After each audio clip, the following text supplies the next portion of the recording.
Okay. Well, let's kick it off, Louis. You and I are constantly having some amazing conversations, and basically, that's the intent behind this space right here is sharing those conversations, sharing some of that good energia, sharing some of those thoughts with the people who we care about, with the people who we understand are already maybe like-minded in a lot of ways. But just like anybody else, folks evolve. I evolve, you evolve, and we constantly learn about new ways about just how to coexist, how to continue to grow, within ourselves, so that we can better be the best versions of ourselves, right? And one thing that I personally can speak for myself, we don't do enough about is share some of that, some of those struggles, share some of those victories, share just those learning moments that I think are just invaluable, right? You can't put a price to those things.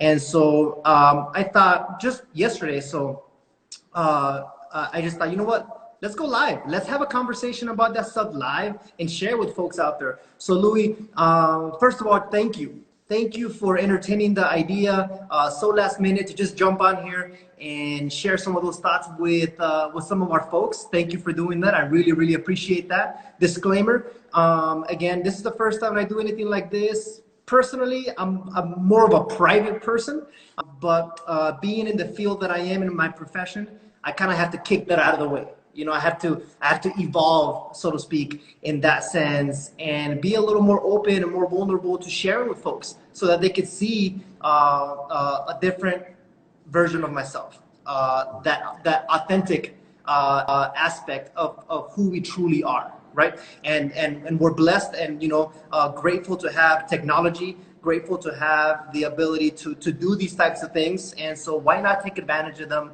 more? Yeah, And definitely so, perfect. And I'm grateful, man. Like I said, that you're using your voice and your platform, yes, to do the business thing, but also to keep grounded in what community needs. So again, thank you for the invite. I'm excited for the conversation. great. And so for the folks who are tuning in right now, thank you all for tuning in. Obviously, when we're done with the video, we'll post it on multiple platforms. So those of you who couldn't make it, you'll still have access. So thank you for taking the time to jumping in. Thank you for just the never-ending constant support and what you do out in the community. Thank you. Your work doesn't go unnoticed, and we just hope that together we can kind of take a little bit from each other and continue to grow as a people and as a community.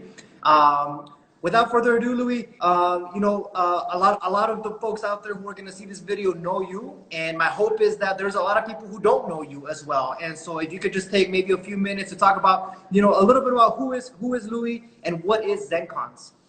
Great. Yeah. So I'm originally from South Texas, and I moved out here to the desert 20 years ago now. So I moved out here when I was 19. I'm 40 years old now. And so, it's this year will be my 21st year here in Tucson. And so that whole time I've kind of focused in on kind of like, how do you put down roots? How do you, ensure that you're giving back to a place just like, if it was your home, original home, right? And so this is now my home. My children are here. I'm a father. My wife and I have like just basically put down, ourselves and put ourselves on the line to help improve conditions for community and to give back, right? I've done that in different spaces. I've done that in grassroots spaces, in the education space, all the way from university all the way to early childhood ed has been kind of my professional space. But now I'm really putting energy and emphasis on helping Latino men.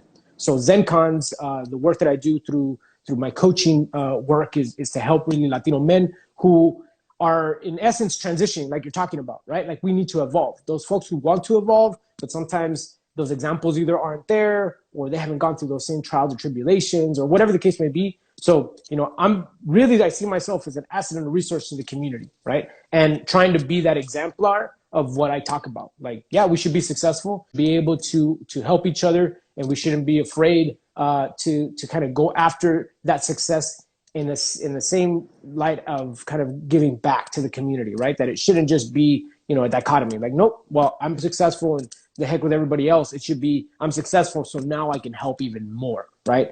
So that's kind of where I'm coming from, where my ethic is at. I started as folks say, I started from the bottom. I started from the border, right? And now I'm here. So it's kind of building up and saying what can be built with that ethic, that cultural background, that cultural ethic, that, the knowledge that we get along the way, the skill sets, all of that. And again, being an example for the community, but really being an example for my kids, for my three boys, right? Like, this is what a strong, educated Latino male looks like, right? And I'm doing that for them. And I'm not trying to pat myself on the back, but I'm like, that's the goal of doing that, right? And putting that exemplar out there. And if that benefits the community too, great, amazing. Thank you, Louis. And thank you for sharing, Louis. One thing I want to just highlight on what you just said is our evolution, right? And our ability to grow. And doing that without losing the sense of what's true to your core and what is real and what is truly valuable to you. And I remember meeting you, Louis, and yes, absolutely, you have evolved, right? You have changed. You've reached amazing levels of different types of accomplishments and recognitions nationwide. But what has never changed, Louis, is your ability to remain humble and focused on what's critically important for you and at home, right? And so that's absolutely inspiring to me. And I think it's a good segment into kind of talking about this whole idea of community wealth, right? And breaking down, first of all, what is wealth, right? For me, it's really a combination of health and wellness, right? And putting that together creates this kind of a safety net of what is truly important to you, and you providing intentional energy to ensure that those aspects, those elements of your life are cared for. And then if that is true, then you're able to manifest ideas and thoughts and actions into your life that are rooted in a solid, sustainable idea of wellness. And so when we talk about this idea of like, what is our road to community wellness? I'm hoping you could break that down a little bit based on your experience on what wealth truly looks like. Yeah, definitely. I mean, I think you're definitely right. I would add to this idea of, like, we're in a period where we can redefine what wealth means, right? Traditionally, in this country and in other countries, we talked about wealth. We talk about, financial capital, having money, right? And having that, generationally. And so for many of us who came from humble working class backgrounds, that isn't a reality, right? That isn't part of our reality. So the idea becomes like, okay, if we become successful and we move into that space, what does that mean? What do we bring with us that kind of complements that idea of financial success, right? So it shouldn't just be that one piece. It should be, yes, that well-rounded concepts. And I know there's a lot of folks that take a lot of flack for, like, again, you're saying we don't talk about this. Well, we don't talk about it because there's pushback, right? They're like, well, in our community, it's like, well, if somebody made it, they must have cheated somebody. They must have, come across that money in a negative way. They must have done it in a way that, some vendidos, right? That concept of vendido. And that label silences a lot of people who are successful, right? Because then they don't want to share because they don't want to take that heat, right? And they don't want to like have to explain, what they're doing, why they're doing it, and how you're doing, etc. Now, this is where I push back and I say, okay, if you give a bad person access to wealth, then they're going to do bad things, right? They're going to do negative things because that's their DNA, so to speak, right? If you give a good person, access to that same amount of wealth, then they get to do good things. Right. And you're speaking strictly to financial wealth. Definition piece of like, we can define it a different way. And I really like that analogy or that example that you gave about, it's what you do with wealth that defines who you are as a person. Yeah, it's just going to highlight. That's all it's going to be. It's going to highlight, if you have resources, it's going to highlight your properties, your characteristics, right? If you have less resources, and this is the thing, like, if you're somebody who's negative, I don't want you to have access to resources, man. You're going to mess up other people's life and your own, right? I mean, and I know it sounds harsh, but it's like, why would we give access to resource? And that's all kinds of resource, skills, connections, networks, wealth can be defined in all those different ways. Intellectual ability to somebody who's going to do something negative, something bad, something that's going to hurt other people. Like, I don't want those people to have that access. My thing is like, at least in our community, and that, again, my work is looking at Latino men who have that potential to be like, yo, man, you could do that brown unicorn work. You know what I mean? Like you can step up in all these amazing ways and be those exemplars, right? So it's a little bit of a challenge because we have to package this conversation within that concept of like, well, what is a vendido? And if you do make it, what does that mean to our identities? Man, that's beautifully put. I really appreciate that, Louis. Especially about, you know, like that the idea of power. Like with wealth comes power. And specifically what I'm hoping we can focus on is wealth, not in the sense of like financial wealth, but exactly what you said, intellectual wealth, spiritual wealth. This idea of health, right? Health is wealth. You know, I was listening to a podcast earlier, and they were talking about how what you eat is what in turn becomes your wealth, and not eating as in eating like with your mouth, but consuming with what you watch, what you hear, what you see, and what you eat. Right, your nutrition and all of that. All of that is becoming your wealth. Right, and Yeah. if you're intentional about what it is that you're consuming, both the nutrition but also information, you can apply that, and that's going to show, it's going to manifest itself into a product. And so that to Correct. me is a manifestation of your wealth. Can you speak to that a little bit? Correct. And yeah, and let's talk about it within the context right now, right? We're going through this pandemic. There's a downward economic trend. There's crises. There's issues of health and wellness is at the forefront of everybody's thoughts, right? Right. And so let's talk about it within this context, right? So there are highs and lows in our lifetime. You know, Sure. we've all been through them, right? And it's no different in the society that we live in. There's highs and lows in society, Right. just like there's highs and lows in our lives, right? That could be micro, it could be macro, whatever the case may be. Now, if we focus in on those different aspects, like you're saying, intellectual, you know, spiritual, emotional, you know, cultural, financial, all these aspects, and we have those in line, then we can weather the storm way better, right? You can weather these tough times if you have those things in line. Now, and in no way, shape, or form am I saying I'm perfect, but that should be the goal, right? Because you were talking about what we consume. And I think what people have done is in those good times, they become consumers in the worst possible way, right? They consume, Right. they waste time, they're you know, what they're consuming into their bodies, how they're spending their time, what they're putting their energy towards, and they're consuming is not going to produce that product that you're talking about, right? So Right. in this time, this is highlighting that. Like, did you take care of business so that you can weather, right? Or did you waste time? Like, you know, we've had a conversation about self-care and they're kind of like back and forth about self-care. And it's just like, well, you know, while everybody else was going on vacation, you know, during this high time, I was paying off debt. I paid off $40,000 of debt last year. That means I didn't go on vacation or buy my kids this or buy my kids that. Why? So that when this stuff comes around, I'm not freaking out about like creditors like knocking on the door. You know, that's just one example, right? Same Sure. thing when, you know, people are now talking about immunity. Well, how do you increase your immunity? You eat well, you sleep well, you exercise, etc. So some people staying up late, playing games, you know, binging Netflix or, you know, Hulu or Amazon Prime or whatever. And it's just Yeah. like, Yeah. okay, now Distractions. these distractions and so now these things come and hit us and it's just like you're in a vulnerable situation, right? Right. And I'm not saying that we shouldn't neglect the societal impacts. There's definitely an equity, but we should say like what do we have control over, right? If we're saying wealth, we're talking power, we're talking control. We're saying, well, control the things you can and then build yourself up to then push back on those things that you can't. But I think a Speaking lot of of people it, then go ahead.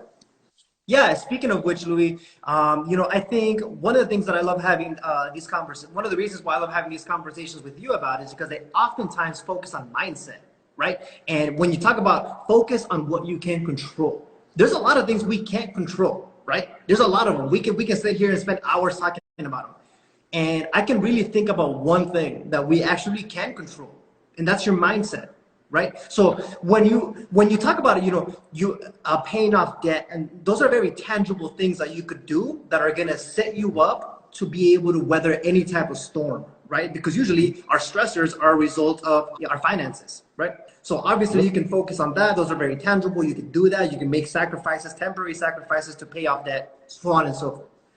When it comes to mindset, and kind of preparing and developing this mental strength to be able to navigate challenging times, to be able to be ready and walk through the unknown, because you've spent some time preparing mentally to be able to have a strong enough mindset to be able to do that. How do we tangibilize that? How do those steps, tangible steps? Yeah, this is what I do with my clients. And so when I work with my clients in my coaching, I first start off with like self-awareness, like do a self-assessment. Like, where are you in your mind?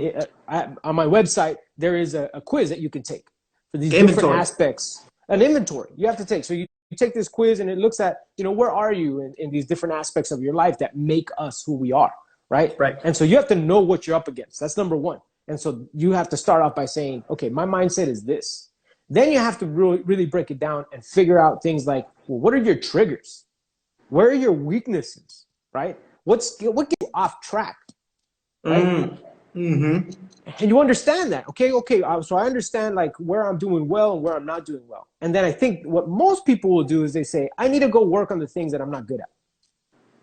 Okay, I push the other way and I say, understand those things, be aware of those things, and have a mind that when those things creep up on you, you can deal and process those things, but double down on the things you are good at.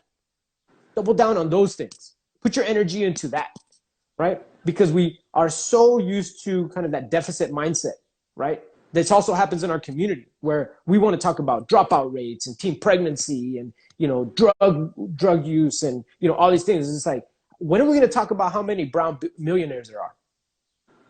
When are we going to talk about the good work that maybe some of those folks are doing, or we can encourage them to do, right? When are we going to talk about the people who are being successful in their family life, in their spiritual life? When are we going to focus on the good that our community has rather than focusing on all the negatives? And I think we do that to ourselves, right? So the mindset starts very well, like self-awareness, do that inventory, identify your internal pros and cons, so to speak, and then go after those pros like nobody's business, right? Once you understand that, another thing I tell my clients is mark out your time, man. How are you spending your time? We all have 168 hours. Everybody who lives a week, if you live through a week, you have had life currency, 168 hours. What are you doing with that currency? How are you investing, right? And that's the thing. Are you consuming, producing, or investing? And I'm talking about life currency here, right? Are you just consuming your life currency and then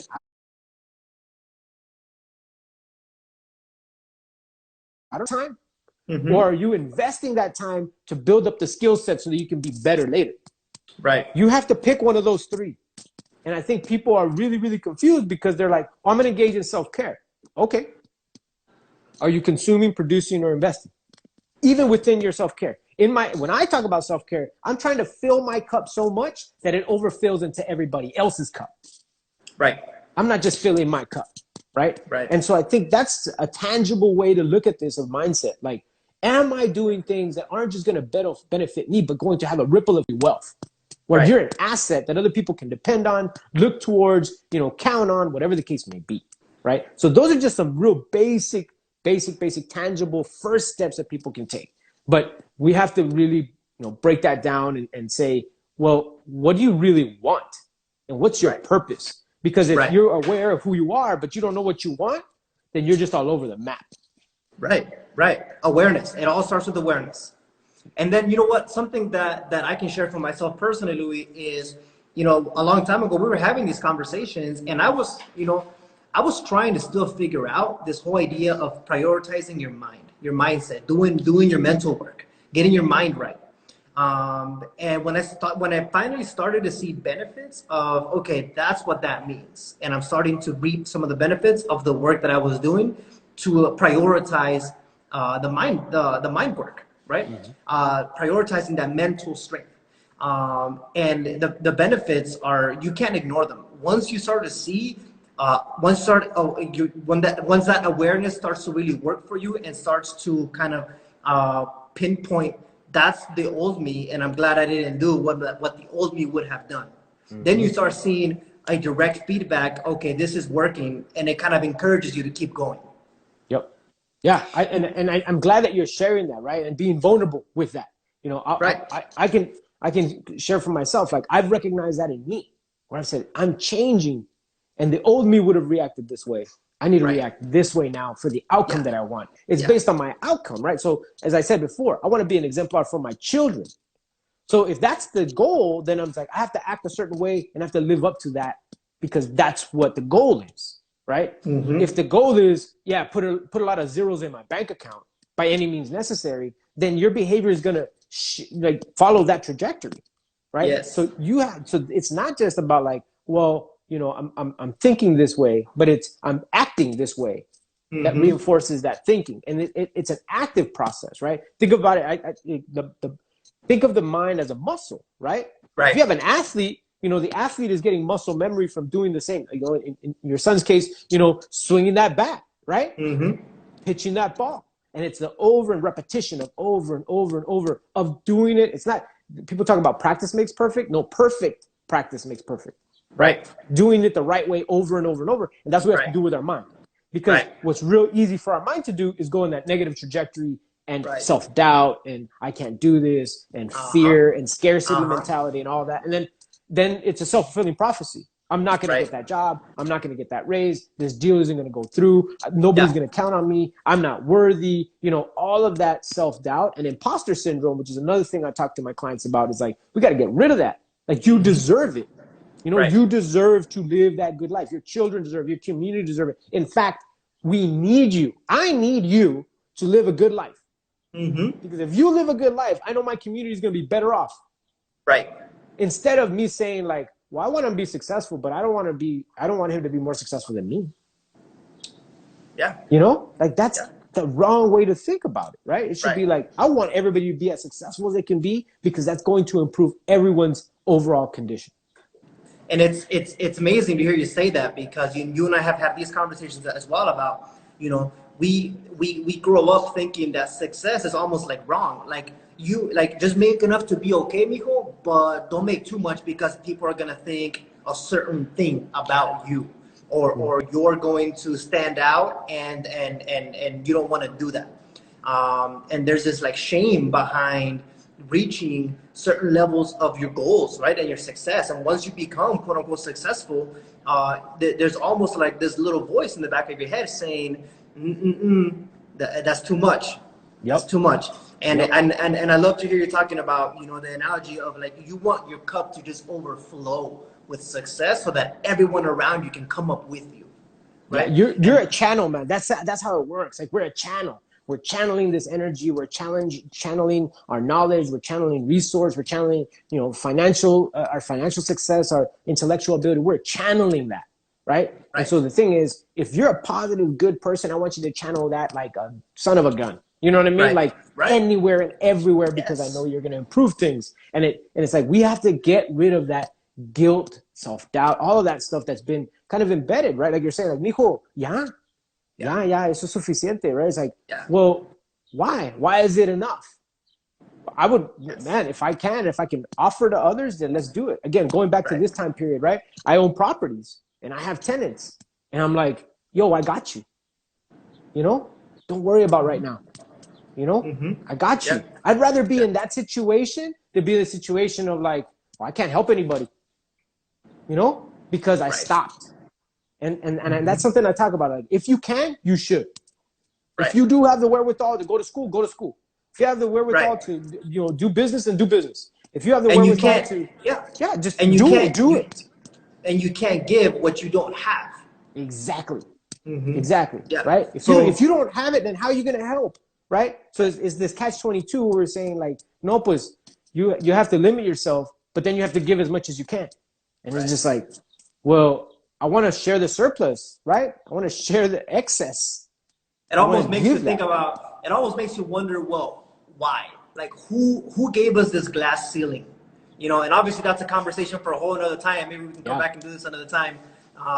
But you mentioned a couple of things, Louis, and you know, I wanna respect our time here, and you know, I want to make sure that we touch on the role that creativity plays in our ability to thrive during times of struggle, during times of uncertainty or challenges. Never mind COVID-19. Next year, it could be called something else. It could be something totally different. It could be an individual struggle that somebody is going through. But I'm a big believer in something that you said. You're either consuming, creating, or investing, right?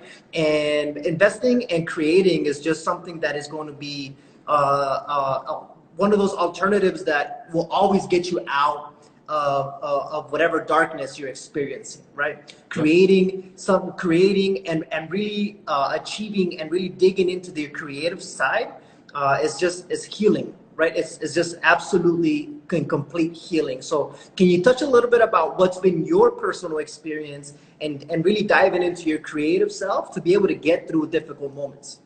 Yeah, I mean, I think again, this will get a little academic, but I'm gonna try to make it simple, right? Like part of it is there's this concept of Cartesian thought, right? And Cartesian thought says we should be rational. We should always be rational. We should not be emotional, right? But the idea of creativity comes from an emotional place, right? So society is telling us to shut down our emotion and to be level, right? And be balanced. And that's all good. I think that's a positive, beautiful thing. But I also think there has to be this other element of creativity that is very much emotional and subjective, right? Absolutely. You get those feelings, then you build, you create, right? That, I mean, when I get off the call, you know, with you and with other folks that I'm connected to and clients that are just jamming, I can feel the sparks in the air. I can feel the energy, right? And it's just like, that's a motivator for me to, like, I need to create something. You know, for me, I get up on stage, I do, you know, motivational speaking, I do, you know, workshops and presentations, and, you know, I do all of that. And then my motivation comes from interacting with people. And where does that creativity come from? It comes from us, like from just the connection, right? And from my reality, when like there's dark times, it's hard, that's where I go to. I remember the success that I had. I vividly remember my creative moment, my success to the T. It's kind of like bringing back a childhood memory that where you love that moment, right? You do the same thing in your success and in your creativity. That's what I do. So to pull myself out, because I go through it too. Like, dang, I'm in a slump. I feel like things aren't working, you know, and I'm just like, all right, I'm going to think about the best deal I've ever made. That $1.3 million that I made happen, you know? And I'm looking for the next 1.3, 1.5, 2.5, whatever, right? If we're talking finance. Or it's like, man, that one presentation, you know, with 5,000 people in the audience where things went like amazing, like perfect, right? Then I use that as my motivator to say, all right, well, how am I gonna top that? Right? And so I'm my own competition. I'm not competing with you, Tosh. I'm not competing with anybody else, man. You know, I love what you're doing and what folks do in their lane, you know?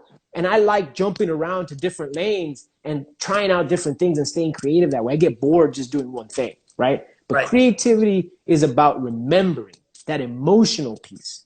You remember, man, that you know, for those of us that played Little League, that crack of the bat when you just hit the ball just right, bro. You know, like, dang, that felt good, right? You never forget it. Core. You never forget it. It's right there. And you're like, that's what I want to feel when I make my next thing happen, whatever it is, right? And I think we have to dig deep into that because we're trained, again, Cartesian thought. Just rationalize. How do you figure out your way out of this problem? If rational thought got us into these problems, then it's going to be emotional, creative thought to get us out. Right? We're not going to be able to rationalize. And I think there's a lot of paralysis with a lot of folks who do that. They paralyze themselves by being overcritical of themselves, of other people, of systems. Like they just want to criticize the heck out of everything. And it's just like, okay, but what did you create? What did you make? What do you have to show? You know, what are you leaving for the next generation? What footsteps did you build upon? And what path did you carve? Right? And if that doesn't come from a creative space, then it's not going to last. You know? We're amazed if when we look back to previous civilizations, to our ancestors, to all of that cultural wellness and wealth, like we look at the creative elements. You know, I'm not asking for board minutes for when the empires in South America and Central America, the Caribbean and Mexico were like. I'm not looking for their board minutes. You know, I'm looking for the creative elements that inspire me to say, "Dang, I come from that bloodline. I come from that Mm-hmm. reality, and I can Mm-hmm. create beauty that's just as amazing as that, and I can do it in all these different aspects." So that's Yes. me, man. For me, it's about remembering and going to the core, going to your heart. And it doesn't mean you let the mind go, but creativity Mm-hmm. lives in the heart, you know? And so feel it just like that crack, but you'll never forget it. And you say, how do I Mm-hmm. reproduce that or make it better? Right. And Louis, you mentioned a lot of really beautiful things, right? That resonate, I'm sure, with a lot of folks out there.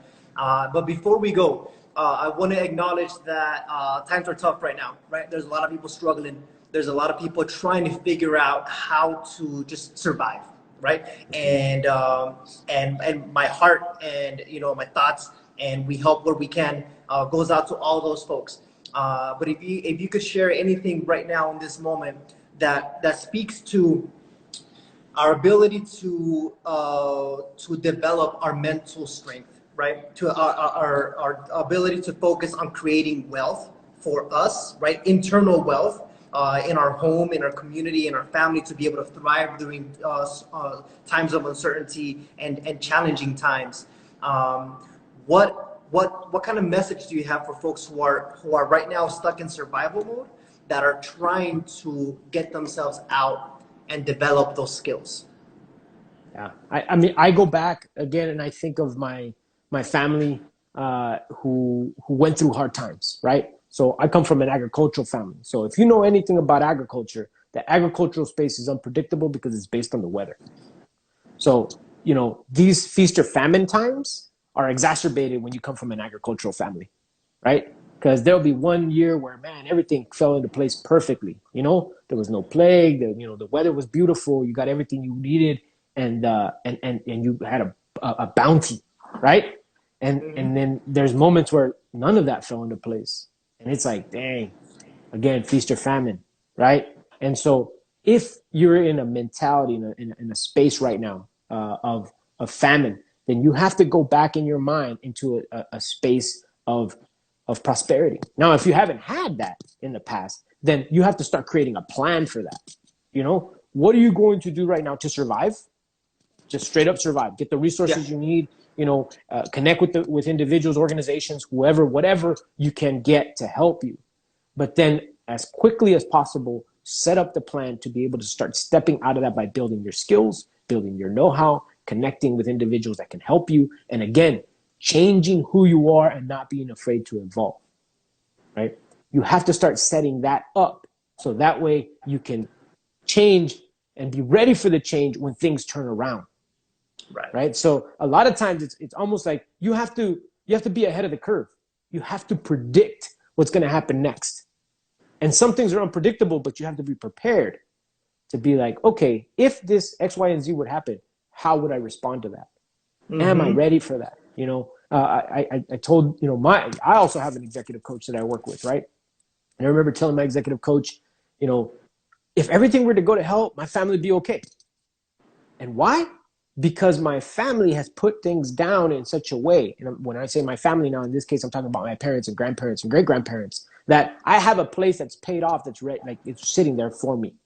Mm-hmm. It's a vacation home now, but once upon a time that was la casita, right? That was a little place. I'm blessed. I was able to help my family so that my grandparents' house wouldn't, be taken because of they hadn't paid taxes and things of that nature. We have to take care of those things, man. And we had to go into survival mode to take care of those things. But then very quickly it became like, okay, how do we improve those things, make them better, never get into that position ever again? And that We have to, required intentionality, right? That most required definitely. having enough mental fortitude to ensure that your actions are intentional, that your actions are steps that are leading towards an ultimate goal that you have. And that Yes. goal, in this situation, for me at least, is when this happens again, and if it happens again, how am I going to ensure that not only me, but those around me, my family, my community, my friends, my loved ones, are okay? or at least they're going to be in a better situation to remain grounded, happy, healthy, optimistic, just like me, right? What are we laying? What foundation are we laying today to ensure that tomorrow we're in a better place? And you mentioned something earlier that stuck out. You know, it's not practice that makes perfect. It's perfect practice that makes perfect. And in this idea of this like never-ending continuum of improvement and self-improvement, there's no such thing as perfection. You know, the little story, my son oftentimes would get frustrated because his swing wasn't perfect, and therefore he would not want to practice anymore. So we have to break that down and say, son, your swing's never going to be perfect. You have to ensure that you're always working so that it's always getting better. Yep. And with that said, Louis, you know what? I want to thank you. I want to thank everybody who's hopped on here. I hope everybody took a little goodness, some gems out of this session here. I encourage everybody to share, right? Get vulnerable with yourself. Find somebody that you trust and you can speak your heart. Find somebody that's willing to be a mirror, somebody who's willing to listen to you, somebody who's willing to even give you advice if that is what you're looking for. Thank you, Louis, for being that person for me. I really appreciate the time. I really appreciate everybody hopping on. Take care of yourselves. Be well. Try and stay as optimistic as possible. Hopefully, this all ends here soon. I just want to say I'm also proud of everybody out there who has been just kind of shifting and bobbing and weaving and trying to make the best out of these situations. That is really all we can do. Again, the only thing we can control is our mindset and the perspective that we have and the energy that we're giving out there to the folks around us. So smile at people, wave, lend a helping hand where you can, and then get plenty of rest. Louis, any closing remarks? Yeah, I mean, just a quick plug for those folks who want to connect, zencons.com, zencons.com, right? So folks can find me there. I'm willing to help folks as best I can. And yes, again, blessings to everybody, prayers to all the folks. But again, let's take action to help each other, right? It isn't enough just to say, I hope things get better. We have to do something that's going to help. And if everybody does something small, that helps everything move forward. So blessings to everybody. Thank you again, Ciel, for this opportunity. Everything you do, my man. I'll say it again. Super proud of you. Everything you've accomplished. Everything that you are, man. Just grateful that I'm a part of your life and that we stay connected after so much time. 17 years. It's a long time, and it's been a beautiful journey to watch you grow into the man that you are. So just super proud of you, my man. Thank you, Louis. Thank you, everyone. I'll be posting this video so that everyone can watch it. Thank you for plugging in, and hopefully we'll see you next week. Adios, Louis.